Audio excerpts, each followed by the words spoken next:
આપકી અદાલતમાં AIMIMના પ્રેસિડેન્ટ અસદુદ્દીન ઓવૈસી પર આરોપ છે કે તેઓ એક્સિડેન્ટલ પોલિટિશિયન છે. ઓવેસી સાહેબ, એ સાચું છે કે તમારો રાજનીતિમાં આવવાનો કોઈ ઈરાદો નહોતો? તમે તો ક્રિકેટર બનવા માંગતા હતા, ઘણા સારા ફાસ્ટ બોલર હતા. જિંદગીમાં નસીબના નિર્ણયો તમે અને હું નથી કરી શકતા, એ નક્કી કરવાવાળો ઉપરવાળો છે. તો હા, એ જવાનીમાં એક ઈચ્છા હતી કે ક્રિકેટર બનું. પછી વડીલોએ સમજાવ્યું કે તમે અ, ભણો અને ભણતર મેળવો. તો મેં મારા પિતાની વાત માની અને પછી ભણવા માટે જતો રહ્યો હતો હું. એ મેચ યાદ છે તમને, જેમાં તમે 6 વિકેટ લીધી હતી? હા, એ Osmania university versus Bangalore intercity final હતી. ઓસ્માનિયા યુનિવર્સિટી ગ્રાઉન્ડ અને હું અને ઓસ્માનિયા યુનિવર્સિટીનો ઓપનિંગ બોલર હતો. તો મેં મેચમાં 6 વિકેટ લીધી હતી અને બીજી બેંગ્લોર યુનિવર્સિટીથી વેંકટેશ પ્રસાદ એ કરી રહ્યા હતા બોલિંગ. તો એમને કદાચ 1-2 વિકેટ મળી હતી. એ સાઉથ ઝોન યુનિવર્સિટીમાં સિલેક્ટ થયા અને હું સિલેક્ટ થયો અને પછી ક્રિકેટનું મારું કરિયર પૂરું થઈ ઘણું ગયું. નુકસાન કરી દીધું તમે ક્રિકેટનું. એક સારો બોલર મિસ કરી દીધો અમે. નહીં, નહીં, નહીં, નહીં. ને મારો ફાયદો થઈ ગયો. નહીં જુઓ, નથી ખબર મને, પણ જુઓ રમતમાં, ક્રિકેટમાં શું થયું હોત મારું. પણ મારી સાથે જેટલા પણ મારી સાથી હતા, માશાઅલ્લાહ બહુ જ સારા ખેલાડી હતા, સારા બેટ્સમેન હતા, બોલર હતા.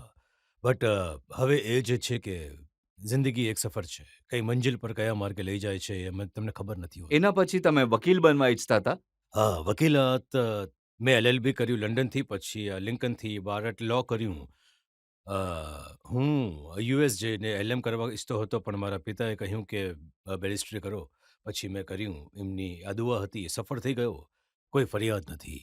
પણ અમને ફરિયાદ છે કે તમે તો એક સારા એવા બ્રિલિયન્ટ સ્ટુડન્ટ હતા. મેકડોનલ્ડ્સમાં કામ કર્યું, તમે ઓક્સફોર્ડના સ્ટોરમાં પણ કામ કર્યું.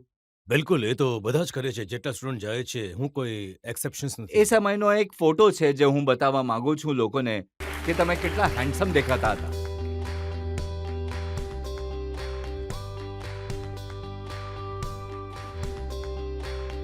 આજે નથી. આજે નથી હું. હેન્ડસમ હજી પણ છો, પણ હવે તમે રાજકારણ માટે આ ટોપી, દાઢી, અચકન, પાયજામો. નહીં, આ રાજકારણ માટે નથી. આ મારા હૈદરાબાદની પરંપરાનો ભાગ છે. હું આમાં મારી જાતને કમ્ફર્ટેબલ અનુભવ કરું છું. હું આ રાજકારણ માટે નથી કરતો. પણ રાજકારણમાં આવી કેવી રીતે ગયા તમે?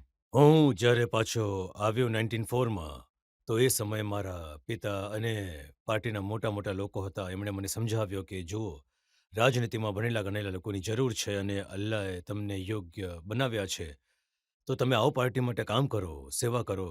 જ્યારે હું ઇલેક્શન લડ્યો 94માં, હું એક જ MLA જીત્યો અમારી પાર્ટીથી, સિંગલ MLA હતો. તો એ 5 વર્ષ ઘણી મહેનત કરવી પડી. પછી 94માં MLA બન્યો. પછી 96માં પાર્લામેન્ટ ઇલેક્શન આવી ગયા. હજી તો થોડો શ્વાસ લીધો ત્યાં ફરી 98ના પાર્લામેન્ટના ઇલેક્શન આવી ગયા. પછી 99માં હજી એક આવી ગયું. તો એમાં શું થયું કે અ, એ ઇસ્લામિક કેલેન્ડર હિસાબથી હું સફરના મહિનામાં જન્મ્યો છું. તો મારી માં હંમેશા ફરિયાદ કરતી હતી કે તું ઘરમાં નથી રહેતો. તો હું કહેતો હતો કે અમ્મા, તમે સફરના મહિનામાં જન્મ્યો, તો હવે હું શું કરું? તો સફર રસથી રાજનીતિની સફર શરૂ થઈ. ફરિયાદ તો વાઈફને પણ હશે, કેમ કે જે દિવસે લગ્ન થયા એના બીજા દિવસે તમે વિધાનસભામાં ભાષણ આપવા પહોંચી ગયા.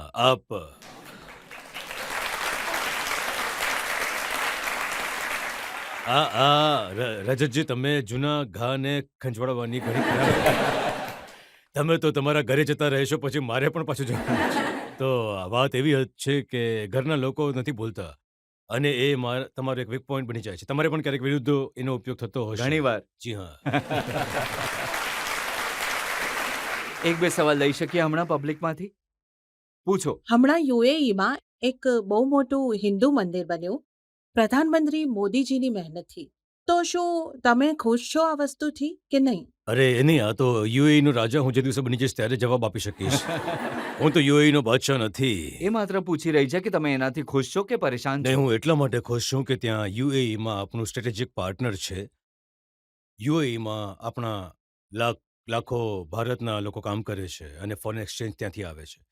તો એ રાજાઓએ ત્યાં નિર્ણય લીધો. મોદીજીને એમને રિક્વેસ્ટ કરી હતી કે એમણે એમને મંજૂરી આપી. જ્યારે હવે બંને દેશોના સંબંધો સારા હોય છે, તો એ ઘણું સારું છે કારણ કે આપણને ઘણું મોટું ફોરેન એક્સચેન્જ ત્યાંથી આવે છે. આપણું ઘણું મોટું ટ્રેડ પાર્ટનર છે અને એમનું એક ઇન્વેસ્ટમેન્ટ છે ઇન્ડિયામાં. કારણ કે આજકાલ તો આપણે જોયું છે કે જાવેદ અખ્તર સાહેબ પણ જય સિયારામના નારા લગાવડાવી રહ્યા હતા. અચ્છા, એમણે ક્યારથી ધર્મ માનવાનું શરૂ કરી દીધું? એ તો એથિસ્ટ છે ને?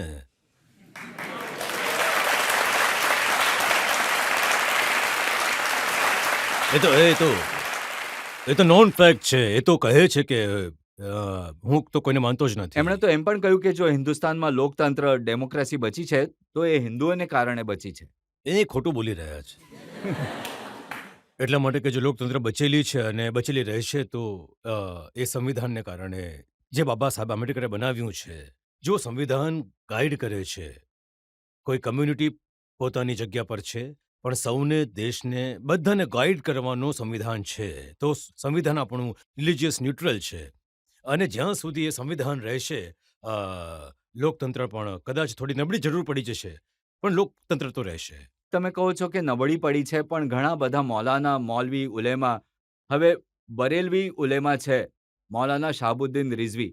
એમણે કહ્યું કે સેક્યુલર કહેવાવાળા મુસલમાનોનો ઉપયોગ કરે છે, મોદીને વોટ આપો. તો મૌલાનાએ એમ કરવું જોઈએ કે મોદીજી પાસેથી ટિકિટ લઈને એમપીનું ઇલેક્શન જીતી જાય. વાત કરો, યુપીથી ટિકિટ લઈ લો. જમાનત બચાવી શકો તો બંને બોલાવી લેજો બીજી વાર. હવે મૌલાના છે, બોલી દીધું છે બિચારાએ. હવે ખજૂર ખાઈ લીધું હશે તો બોલી દીધું હશે, પછી તો બોલવું જ. પણ તમે જોઈ નથી રહ્યા કે આજકાલ જમાનો બદલાઈ રહ્યો છે. પહેલા લોકો મુસલમાનોની એમના વોટની વાત કરતા હતા, હવે માત્ર હિન્દુઓના વોટની વાત કરે છે, રામ મંદિરની વાત કરે છે.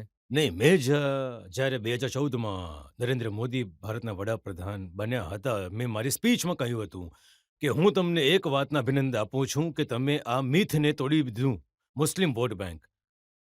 મુસ્લિમ વોટ બેંકનું એક મિથ છે, આ એક વાર્તા છે જે ક્યારે હકીકત સાથે મેળ ખાતી નથી.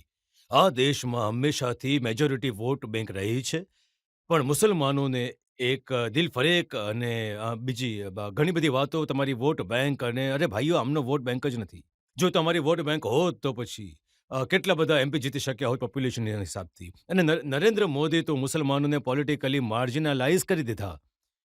એ વાત પણ નથી કરતા મુસલમાન વોટના વિશે. કોઈને ટિકિટ પણ નથી આપતા.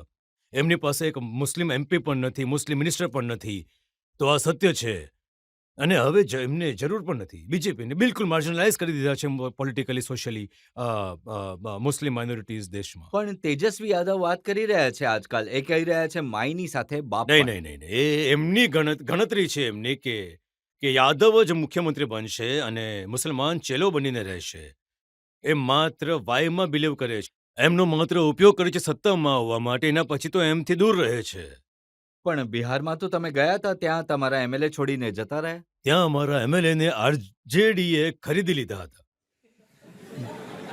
5 અમારા એમએલએ જીત્યા હતા અને અમે 4 વર્ષ મહેનત કરી અને 5 એમએલએ શ્રીમાંચલમાં, જે ભારતનો સૌથી બેકવર્ડ એરિયા છે, ત્યાંથી અમારા એમએલએ જીતીને આવ્યા હતા. તો લાલુજીની કોશિશ શરૂઆતના દિવસોથી જ હતી. હું આજે કહી રહ્યો છું, જે જેલમાં હતો મને ફોન કરતા હતા. હું ફોન નહોતો ઉપાડતો એમનો. ઘણા લોકોએ મને તમને પોતાના ફોનથી નહીં કરો પૂછ્યું, તમે કેમ વાત નથી કરવા ઈચ્છતા? મેં કહ્યું, ભાઈ મારો આખી દુનિયા ફોન સાંભળે છે. હું કેમ વાત કરું? જેલમાં એક માણસ છે. પછી એમનો બીજો કોઈનો માણસ આવ્યો. મેં કહ્યું, નહીં ભાઈ નહીં, વાત નહીં કરું. એ કહી રહ્યા હતા, કેમ નહીં કરો? એમએલએ અને આપી દો. તમે અમારા 5 એમએલએ જીત્યા, તેમાંથી 4 અપ્રામાણિકને તમે ખરીદી લીધા હતા અને ખરીદીને શ્રીમાંચલનું તમે શું કર્યું? કોઈ ફાયદો નહીં આપ્યો શ્રીમાંચલને. હવે શું થઈ રહ્યું છે? હવે એમની પાસે સત્તા જતી રહી છે. હવે તેજસ્વીએ કહેવું પડશે, હાઉ ડુ યુ ફીલ? મજા આવી રહી છે ને હવે તમને? આમાં તેજસ્વીની શું ભૂલ છે? કાકાએ પલટી મારી છે.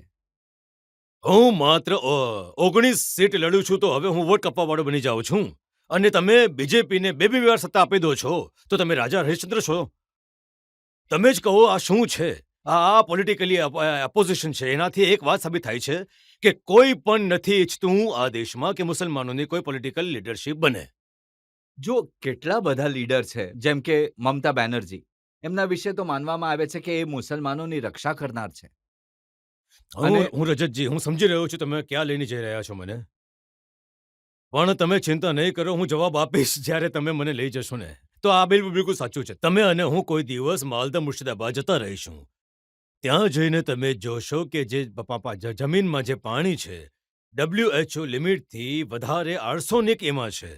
જો તમે એ જગ્યા પર જતા રહેશો અને કોઈ મુસ્લિમ મહિલાની આંગળીઓને જોશો, તમને દેખાશે કે આંગળીઓ પર ઘા છે, કારણ કે એ બીડી બનાવે છે. હવે મને કહો કે સેક્યુલરિઝમના બહાને આ શું છે આ? શું સેક્યુલરિઝમ કરી રહ્યા છો તમે? કેટલા શેર છે તમારો ગવર્નમેન્ટ એમ્પ્લોયમેન્ટમાં?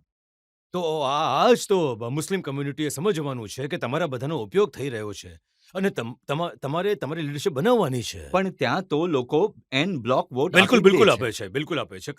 કારણ કે એમની પાસે તો એક ઓપ્શન પણ નથી અને એમને લાગે છે કે કોંગ્રેસ અને સીપીએમ પણ કંઈ નહીં કરે.